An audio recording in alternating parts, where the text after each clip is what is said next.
가정법 시작하면요. 자, 그 중에 가정법 과거 한번 살펴보도록 하겠습니다. 자, 우리가 처음 이제 가정법을 들어가는데 생각보다 조금 어렵다고 느껴질 수가 있습니다. 어렵다고 느껴질 수가 있는데 우리는 어떻게 접근하시면 되냐면 해석으로 접근하시면 돼요. 해석과 어떤 형태를 보고 이런 형태는 이렇게 해석하시면 된다. 이것만 잘 하셔도 됩니다. 지금 단계에서는. 자, 한번 보시면 자, 먼저 이 두 문장부터 한번 비교를 한번 해볼게요. 비교를 해보는데 자, 보시면 if I까지는 똑같죠? if I. 그죠? if가 무슨 뜻이에요? 여러분들 잘 알고 있는 것처럼 만약이라는 뜻이고 만약 내가 그렇습니다. 만약 내가 여기까지는 똑같은데 하나는 am not be지고 하나는 were not be지예요. 지금 두 개의 형태가 다르죠. 지금 그렇죠? 자, 그리고 뒤에를 보시면 I will go hiking이고 I will go hiking으로 이렇게 나와 있어요.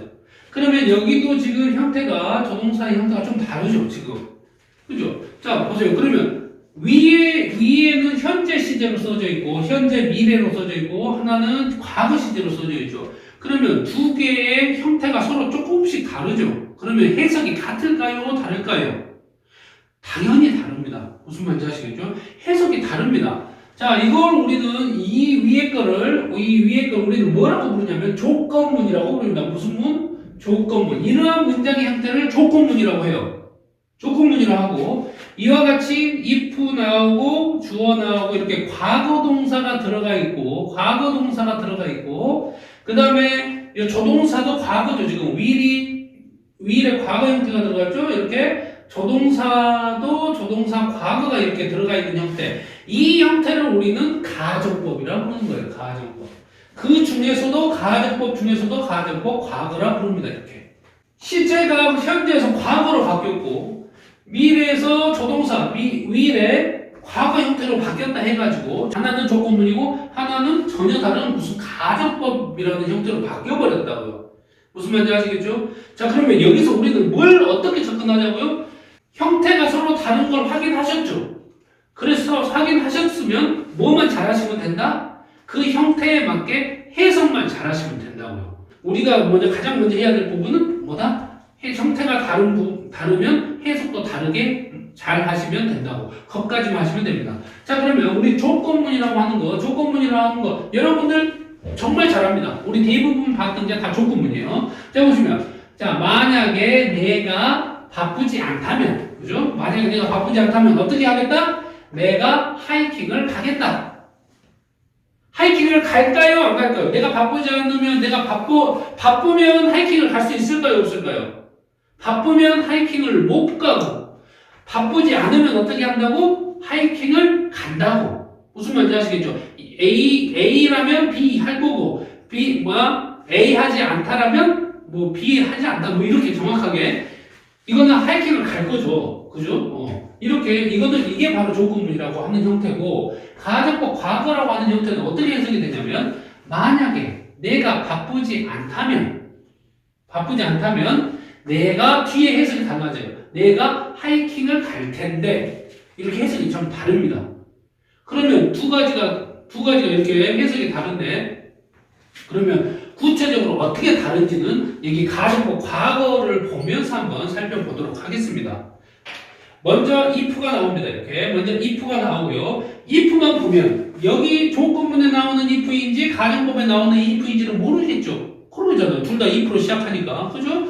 if 다음에 주어가 나옵니다. 주어가 나오고 이 자리에 과거 동사가 나와요. 무슨 동사? 과거 동사가 나왔는지를 꼭 확인하셔야 됩니다. 과거 동사 나오면 어디로 눈이 돌아가셔야 되냐면 어디로 눈을 보셔야 되냐면 컴마 뒤에 있는 이 조동사의 과거형이 있는지 없는지를 살펴보셔야 돼요. 조동사의 과거형이 있으면 가정법 과거입니다. 무슨 말인지 아시겠어요? 그렇지 않으면 가정법 과거가 아니에요. 무슨 말인지 아시겠죠? 가정법 과거가 아니면 가정법 과거처럼 해석하지 않으면 된다고. 무슨 말인지 아시겠죠?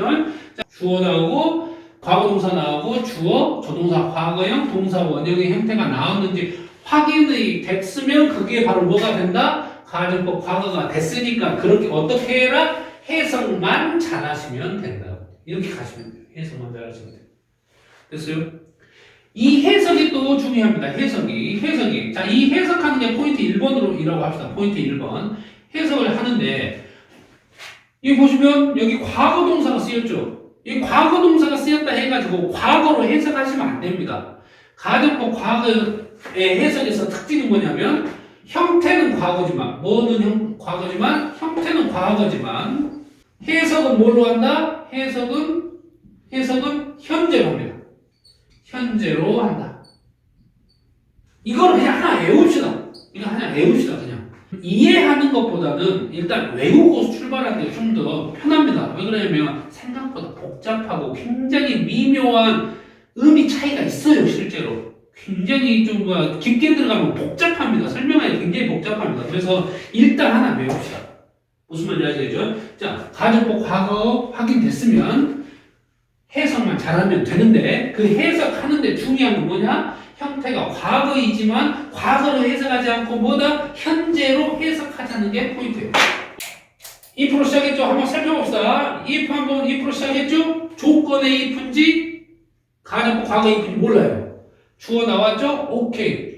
여기에 뭐가 나왔다? 과거 동사 나왔다. 그러면 뭐일까 의심해라? 가정법 과거 아닐까? 의심만 하는 거예요.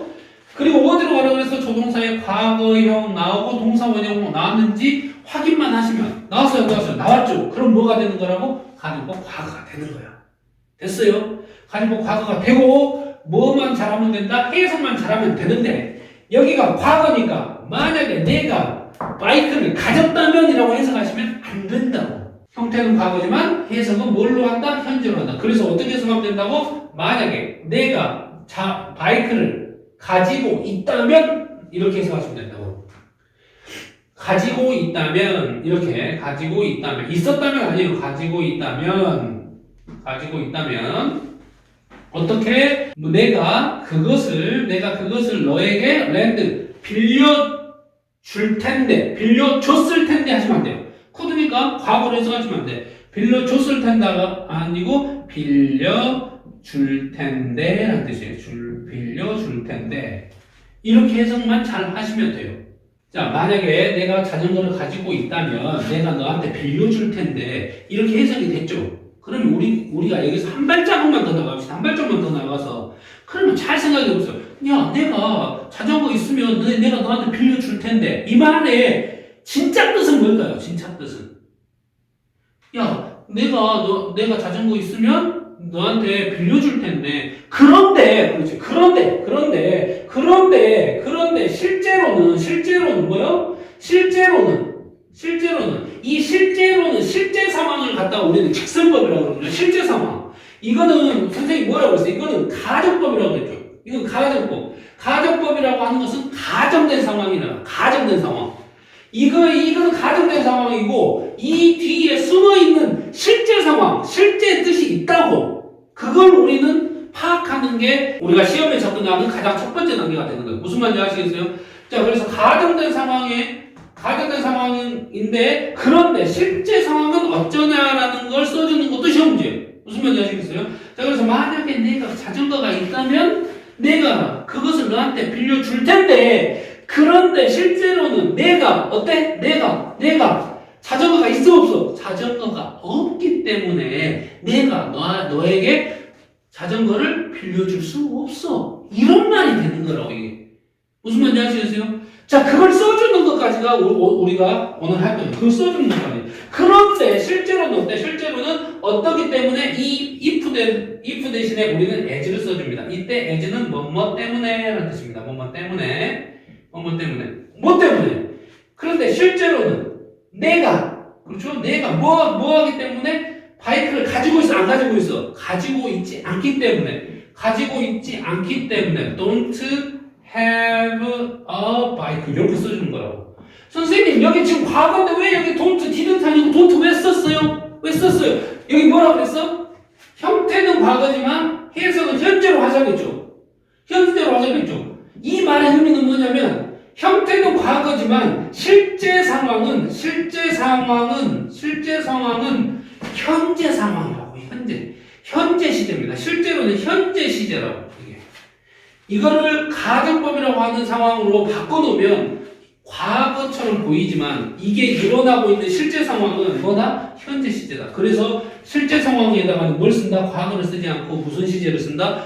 현재 시제를 써준다. 현재 시제 쓰는 게 이게 포인트예요. 반드시 현재 시제로 써야 됩니다. 여기는 현재 시제로 써주는 거예요. 자, 이해 안 가시면 영상 조금 반복해서 더 보시든지 학원에 오셔가지고 선생님한테 질문하셔야 되고요. 자, 그래서 내가 뭐 하기 때문에 바이트를 가지고 있지 않기 때문에 어쩐다? 가지고 있지 않기 때문에 내가 너에게 그것을 빌려줄 수 있어 없어? 내가 I cannot lend it to you. 너에게 그것을 빌려줄 수 없어. 이렇게 쓰시면 된다고요. 여기도 마찬가지로 선생님 여기가 과거인데요. 왜 느닷없이 여기에 can't라고 하는 cannot이라고 하는 현재 시제가 나왔나요? 실제 상황은 어떤 상황이니까? 현재 상황이니까 현재 시제를 꼭 써줘야 된다고. 자, 하나만 더 해봅시다. 하나만. 우리 가정법을 먼저 찾는 것부터 시작해야 돼. 자, if가 나왔죠? if가 나왔으면 뭐일 수도 있다고? 이렇게 조건문이라고 하는 거일 수도 있고 가정법일 수도 있다고. 그러니까 뭔지 몰라. 그러니까 뭘 확인하라고? 주어가 나오고 뒤에 동사가 과거 동사가 나왔는지 안 나왔는지 먼저 확인하라고 그랬어요. 자, 과거 동사 나왔지요? 그러면 100%다 가정법 과거다? 아니라 뭐까지 확인해라? 뒤에 조동사 과거형 나왔는지까지 확인해라. 됐어요? 그래서 조동사 과거형 플러스 동사 원형까지 나오면 확인했는데 이렇게 되면 뭐가 되는 거라고? 가정법 과거가 되는 거예요. 가정법 과거라고 확인했으면 어떻게 하라고? 해석만 잘하시면 된다고. 해석만 잘하시면 돼요. 해석만. 그러면 해석은 과거로 한다고? 현재로 한다고? 현재로 한다고. 됐어? 자, 그럼 봅시다. 만약에 비가 내렸다면이 아니고 비가 내린다면 내가 산책을 할 수 없었을 텐데 아니죠. 과거로 하시면 되고 산책할 수 없을 텐데 이렇게 해석하시면 된다. 없을 텐데 이렇게 무슨 시제로 해석한다고요? 현재 시제로 해석하시면 돼. 됐죠? 자, 한번 다시 볼게요. 만약에 비가 내린다면 내가 산책할 수 없을 텐데 그런데 어쩐다고? 그런데 실제로는 어쩐다고? 실제로는 실제 상황. 우리 직설법이라고 그래서 실제 상황이 직설법이라고 그랬어요. 실제로는 어쨌어? if 대신에 우리는 as 뭐뭐 때문에라도 as 써주죠. 자, as 뭐 하기 때문에? 비가 내렸어 안 내렸어? 비가 내려 안 내려? 비가 내리지 않기 때문이죠. 그래서 it doesn't rain 이렇게 쓰시면 돼요. it doesn't rain. 왜 여기 현재 시제 쓰는지 앞에서 말씀드렸어요.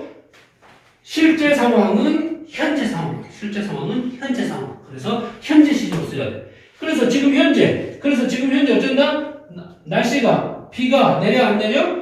비가 내리지 않기 때문에 내가 어떻게? 내가 산책을 갈 수 있어 없어? 내가 산책을 나갈 수 있다는 이야기야. 내가 언제 나갈 수 있어? 지금 현재 take a walk. 왜 토크를 쓰지? take a walk 이렇게 할 수 있습니다 라는 뜻이 되는 거죠. 이게 가정법 과거입니다. 됐어요? 가정법 과거는 먼저 뭐부터 접근하자고? 형태로 접근하시자고요. 형태로 과거 동사 나왔는지 조동사 과거 동사 원형 나왔는지 먼저 확인하시고 확인되셨으면 해석만 잘하시면 돼요. 됐어요? 해석만 잘하시면 되고 그 다음에 직설법으로 고치는 거. 자, 직설법을 갖다가 다시 가정법으로 고치고 가정법을 직설법으로 고치는 거 둘 다 왔다 갔다 하게 고치는 거 시험 문제입니다. 무슨 말인지 아시겠죠? 시험 문제고 중요한 거는 시험에 자주 안 나와요. 걱정하지 마시고 이거 가지고 막 복잡하게 시험 내지 않습니다. 시험 내지 않으니까 나중에 가면 뭐 would have pp냐, could have pp냐, should have pp 써야 되냐, 능동형으로 써야 되냐, 수동형으로 써야 되냐 이런 것들이 시험에 나오긴 합니다. 하지만 가정법 자체적으로 해가지고 시험 문제에 출제되는 건 없습니다. 그래서 학교 선생님이 열심히 가르쳐줘요. 목에서 피가 막 토하도록 막 가르쳐주면 시험에 나오고요. 안 그러면 시험에 나오지 않습니다. 하지만 해석하는 부분에 대해서 굉장히 잘 알고 계셔야 되고 실제로 외국인들이 굉장히 많이 쓰는 표현이기도 합니다. 그래서 지금은 좀 시험 문제로 접근하면 그렇게 중요하지 않은 것처럼 취급이 되긴 하지만 실제로 굉장히 중요한 부분이 있어요. 그리고 근데 실제로는 굉장한 미묘한 의미 차이가 굉장히 많거든요. 그래서 이게 생각보다 어렵습니다. 생각보다 어렵고 예를 들면 다시 한번 말씀드리자면 조건문하고 가정법, 과거 이렇게 이야기했는데 도대체 근본적으로 어떤 차이가 있냐라고 물어보면 보시면 자 첫 번째도 만약 내가 바쁘면이라고 이렇게 바쁘면이라고 하는 어떤 전제 이 조건을 먼저 내세우고 밑에도 똑같아요. 상황은 똑같습니다. 조건은 똑같아요. 만약 내가 바쁘면 밑에도 만약 내가 바쁘면이에요. 이 뒤에 나오는 결과가 좀 달라요. 결과가 이 결과가 I will go hiking 이렇게 조건문에서는 이 결과가 일어날 수 있는 상황이에요. 만약 바쁘지 않으면 내가 갈게. 이거는 내가 그렇게 행동할게라고 정확하게 이야기하는 거예요. 충분히 일어날 수 있는 상황이에요. 하지만 가정법이라고 하는 것은 처음부터 일어날 수가 없어요.